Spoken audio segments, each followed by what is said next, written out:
Hello everyone, welcome to Study Smart IAS PCS. This is part 4 of our terms in news series. Already हम लोग ने 3 parts में 30 terms ऐसे discuss कर चुके हैं जो कि न्यूज़ में थे 2024 एंड 2025 में. ओके, अब हम लोग ने थर्ड पार्ट में क्या-क्या पढ़ा था एक बार ये रिवाइज कर लेते हैं, फिर आज के हम लोग देखते हैं. हम लोग ने सबसे पहले खजान लैंड देखा था, ये कहाँ होता था? गोवा, इंडिया में होता था. स्ट्रांग रूम होता था जहाँ ईवीएम रखी जाती थी इलेक्शन के बाद. ओके, फिर हेफलिक लिमिट देखा था कि सेल अपने पूरी लाइफ टाइम में कितने बार डिवाइड होता है. ओके, फिर हम लोग ने गोल्डीन देखी थी, ये क्या थी? ये शीट थी, कितनी 1 एटम थे किसकी? गोल्ड की. ओके, फिर डिजिटल ट्विन्स देखा था, ये जो फिजिकल ऑब्जेक्ट्स होते हैं उसी का ही रेप्लिका होता है, रियल टाइम मॉनिटरिंग हो सके जिससे. नेक्स्ट हम लोगों ने देखा था बिटकॉइन हाफिंग, ये हर 4 साल में होती है. ओके, इसको हम लोग ने ग्राफ के हेल्प से भी समझा था. फिर हम लोग ने न्यूरोमॉर्फिक कंप्यूटिंग देखी थी, कैसे ब्रेन को रिजेंबल करता है ना? ब्रेन की जो एबिलिटीज़ हैं, कॉग्निटिव एबिलिटीज़ उनको कॉपी करता है ये. फिर हाइड्रोजन लाइन देखा था, है ना? ये 21 सेंटीमीटर लाइन क्या थी, ये भी देखा था. फिर A12 मिल्क भी देखा था, है ना? और इनमें हम लोग ने डिफरेंस भी देखा था. इंडिया में A2 मिल्क मिलता है, ये भी हम लोगों ने देखा था. फिर हम लोग ने लास्ट में सिंथेटिक मीडिया देखा था. सिंथेटिक मीडिया क्या होता था कि जिसका कंटेंट एआई जनरेटेड हो, उसको हम लोग सिंथेटिक मीडिया बोलते थे. ठीक है? तो ये हम लोगों ने देखा था पार्ट 3 में. अब आज हम लोग पार्ट 4 में देखते हैं. ठीक है? चलो स्टार्ट करते हैं. सबसे पहला वर्ड है हमारा ग्रीनियम. अब ये जो ग्रीनियम है, अगर हम इसको थोड़ा स्प्लिट करें, तो ये 2 वर्ड से बना है, ग्रीन प्लस प्रीमियम. ठीक है? अब ये समझ में थोड़ा क्लियर होगा कि ग्रीन जो प्रोडक्ट्स होते हैं, मतलब जो इको फ्रेंडली प्रोडक्ट्स होते हैं, उसके लिए जो हम लोग एक्स्ट्रा थोड़ा प्रीमियम पे करते हैं, उसी को ही बोलते हैं हम लोग ग्रीनियम. ठीक है? मान लो जैसे टीवी हम लोग खरीद के लाए, है ना? एक नॉर्मल टीवी है, एक इको फ्रेंडली टीवी है. तो ऑब्वियसली जैसे अगर ये 20,000 की है, तो ये 30,000 की होगी, है ना? तो ये 10,000 रुपए हम लोग एक्स्ट्रा पे कर रहे हैं. वही है हमारा ग्रीनियम. समझ गए? फिर देखो नेक्स्ट है EW फॉर ऑल. अब इसका फुल फॉर्म याद कर लो, बाकी सब तो याद करने की चीज़ है ही नहीं, है ना? अगर जैसे आ जाएगा तो फिर अगर इसका फुल फॉर्म याद होगा तो फिर हम लोग एलिमिनेट कर लेंगे ऑप्शंस को. ये क्या है? EW for all, early warnings for all. ठीक है? Early warnings for all. ये किसका है? UNDRR का, United nation department of risk reduction. ठीक है? अब ये कब तक एंड होना है? मतलब सबको इसमें क्या इंश्योर किया जा रहा है? That everyone is protected from hazardous weather, water, climate events through early warning system by the end of 2027. ठीक है? ये भी थोड़ा याद रखना. फिर देखो नेक्स्ट क्या है हमारा? Ringwoodite ocean. अब ये रिंग वुडाइट ओशन, ये कोई ओशन नहीं है ना? जैसे ओशन में क्या होता है? पानी होता है, ट्रेडिशनल वाटर होता है, लिक्विड वाटर. बट इसमें रिंग वुडाइट ओशन में क्या है? पहले तो यही समझो रिंग वुडाइट क्या होता है. ये जो रिंग वुडाइट है, ये ओलिविन, उसी का ही एक कंप्रेस्ड फॉर्म होता है. मतलब जब हाई प्रेशर पे उसको कंप्रेस किया जाता है ना, तब वो रिंगोडाइट बनता है. अब ये मिलता कहाँ पे है? ये हमारे मेंटल में मिलता है, अर्थ के मेंटल में मिलता है, मेंटल एंड क्रस्ट में मिलता है अंडर हाई प्रेशर कंडीशंस. ठीक है? तो ये जो रिंगोडाइट का जो स्ट्रक्चर होता है, ऐसा कुछ स्ट्रक्चर होता होगा मान लो, तो उसी के अंदर ही H2O पार्टिकल्स होता है ना? तो ये ट्रेडिशनल लिक्विड वाटर नहीं होता है, बट उसके क्रिस्टल के अंदर ही होता है. ठीक है? तो यही इसी को ही हम टर्म दे देते हैं रिंगोडाइट ओशन. ठीक है? तो ये एक हाइपोथेसाइज्ड वास्ट रिजर्वॉयर ऑफ वाटर है. ठीक है? ये ट्रेडिशनल वाटर नहीं है, बट क्योंकि उसके क्रिस्टल के अंदर वो केमिकल उसकी प्रॉपर्टीज हैं H2O वाली, इस वजह से इसको हम लोग बोल देते हैं रिंगोडाइट ओशन. समझ गए? फिर देखो पैराक्रॉपिंग. अब इसमें क्या होता है? जैसे कि जब हम लोग पैडी कल्टीवेशन करते हैं, है ना? मान लो ये एक पॉइंट है, एक डेट है, मान लो मंथ है ना? यहाँ से हम लोग ने पैडी कल्टीवेशन करी, फिर नेक्स्ट कल्टीवेशन यहाँ से होगी, तो ये जो बीच में गैप रह जाता है ना, तो उस टाइम तो जो लैंड्स होते हैं, फार्म्स होते हैं, वो खाली पड़े रहते हैं, उस पे हमारी कोई इकोनॉमिक वैल्यू जनरेट नहीं होती है. तो इसी जो टाइम होता है, जो टाइम इंटरवल होता है बिटवीन 2 क्रॉपिंग सीजन्स, उसमें हम लोग शॉर्ट सीजन पल्सेस ग्रो कर लेते हैं. Pulses.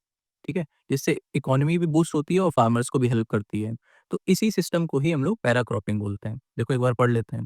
N agricultural practice where short duration pulses और ऑयल सीड्स, ठीक है, are sown in standing crops of rice before the harvest. समझिए? फिर है कि DCPA और डेक्टल. अब ये क्या है? ये एक हर्बिसाइड है ना? ये किसके काम में आता है? ये एक वीड किलर है. जो वीड्स उगाते हैं ना फार्म्स में, उसको ये मारता है. ठीक है? बट अब ये न्यूज़ में क्यों है? क्योंकि इसके बहुत ज़्यादा हेल्थ इम्पैक्ट्स हो रहे हैं. ओके? इस वजह से इसको बैन कर दिया गया है. तो बस इसमें यही याद रखना, ये DCPA और डेक्थल क्या है? ये एक वीड किलर है. ओके? इतना याद रहेगा तो फिर काम अपना चल जाएगा. फिर हम लोग नेक्स्ट देखते हैं सिक्स्थ टर्म.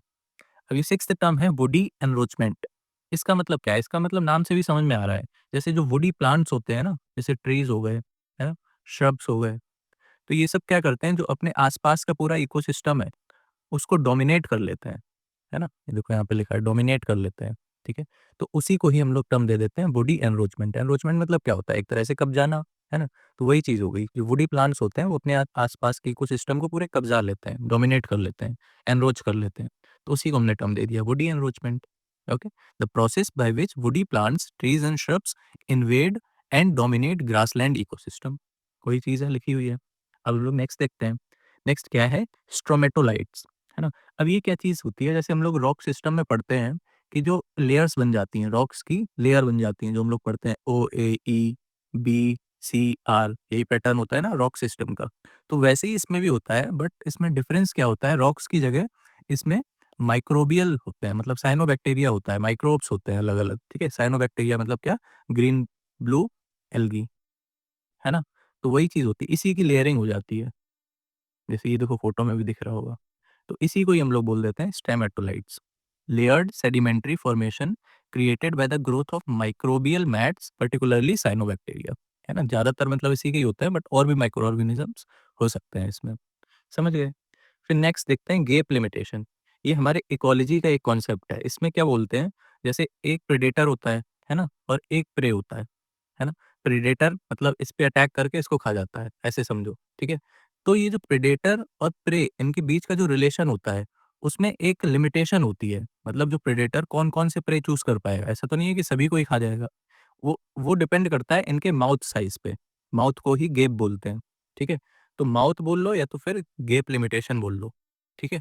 तो मतलब जितना उसका मुँह खुलेगा उतना ही बड़ा प्रे तो खा पाएगा, उतना ही का बड़ा प्रे तो इनगल्फ कर पाएगा। तो वही चीज़ इसमें बोली जाती है गैप लिमिटेशन में, समझ गए? A concept in ecology referring to a physical constraint on the size of prey, मतलब कितना बड़ा प्रे होगा, वो उसके माउथ पे डिपेंड करता है, प्रेडेटर के माउथ पर डिपेंड करता है कि वो कितना बड़ा मुँह खोल सकता है, समझ गए? तो यही है हमारा गैप लिमिटेशन, ये हमारे एनवायरनमेंट में हम लोग पढ़ते हैं। फिर देखो डॉक्ट्राइन ऑफ कुवर्चर, ये पॉलिटी में आता है। अब इसमें क्या होता है, ये एक डॉक्ट्राइन है, लीगल डॉक्ट्राइन है, जिसमें क्या होता है जो मैरिज के बाद, है ना? मैरिज के बाद जितने भी उसके सॉरी वुमेन राइट्स होते हैं, वो सब सब्ज़्यूम्ड हो जाते हैं। मतलब अगर सिंपल भाषा में बोलें कि शादी के बाद लड़की के जितने भी लीगल राइट्स होते हैं, वो सब हस्बैंड को दे दिए जाते हैं, है ना? उसकी खुद की कोई आइडेंटिटी नहीं रहती है। वो अपने नाम से कोई भी प्रॉपर्टी नहीं ले सकती है, कोई भी लॉ लॉ फाइल नहीं सूट कर सकती है ना? कोई भी मतलब लीगल एंटिटी अपने नाम पर नहीं कर सकती है, तो उसकी खुद की कोई आइडेंटिटी नहीं रह जाती है, सब उसके हस्बैंड के नाम पे हो जाती है आफ्टर गेटिंग मैरिड, ठीक है? तो इसी को ही हम लोग डॉक्ट्राइन ऑफ कवर्चर भी बोलते हैं। यही अपनी कॉलोनियल इंडिया में भी होता था, ओके? तो ये इंपॉर्टेंट है, इसको याद रखना।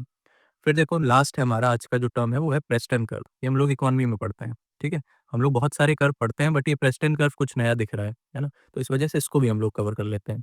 अब जैसे बाकी सारे कर्व में क्या होता है, 2 चीज़ होती है, एक होती है एक्स एक्सिस, एक होती है वाई एक्सिस पे, तो वही इसमें भी है। अब इसमें किसमें रिलेशन होता है? Life expectancy and income per capita, ठीक है? Life expectancy and income per capita, इन दोनों के बीच में रिलेशन होता है। अब देखो इसको ऐसे समझो, जैसे ये मान लो लाइफ एक्सपेक्टेंसी है ना? और इधर है हमारी इनकम, है ना? या तो इसका उल्टा समझ लो, यहाँ पे इनकम है और यहाँ पे है लाइफ एक्सपेक्टेंसी। तो जैसे-जैसे हमारी इनकम बढ़ेगी ना, वैसे-वैसे हमारी लाइफ एक्सपेक्टेंसी भी बढ़ेगी, ये समझ लो, है ना? और ये तो वैसे भी कॉमन है कि जैसे-जैसे इनकम बढ़ेगी, वैसे-वैसे हम लोग हेल्थ सर्विसेज़ जो हैं, वो अच्छी इम्प्रूव कर सकेंगे, है ना? और बेटर अवेल कर सकेंगे सर्विसेज़ को, तो हमारी लाइफ एक्सपेक्टेंसी भी बढ़ जाएगी, समझ गए? तो यही शो करता है प्रेस्टन कर्व। इसमें बस यही याद रखना है, लाइफ एक्सपेक्टेंसी और इनकम पर कैपिटा, इन दोनों के बीच में रिलेशन है। और कैसा रिलेशन है? डायरेक्ट रिलेशन है ना? इनवर्स नहीं है। जैसे इनवर्स किसी में होता है, तो ऐसे ग्राफ बनता है, ओके? तो ये आज के 10 टर्म्स थे जो हम लोग ने सीखे। अब कमेंट करके बताना इसमें आपको कितने नए मिले और कितने आपको ऑलरेडी पता थे। अगर इसकी पीडीएफ चाहिए तो डिस्क्रिप्शन में टेलीग्राम की लिंक होगी, वहाँ जाके टेलीग्राम जॉइन कर लेना। वहाँ पे ही सारे अपडेट्स मिलते रहते हैं, सारी पीडीएफ मिलती रहती हैं, ठीक है? बाकी कमेंट ज़रूर करना कि कैसी लगी वीडियो, ठीक है? ये हमारे लिए मोटिवेशन का काम करता है। चलो thank you, keep revising and happy study.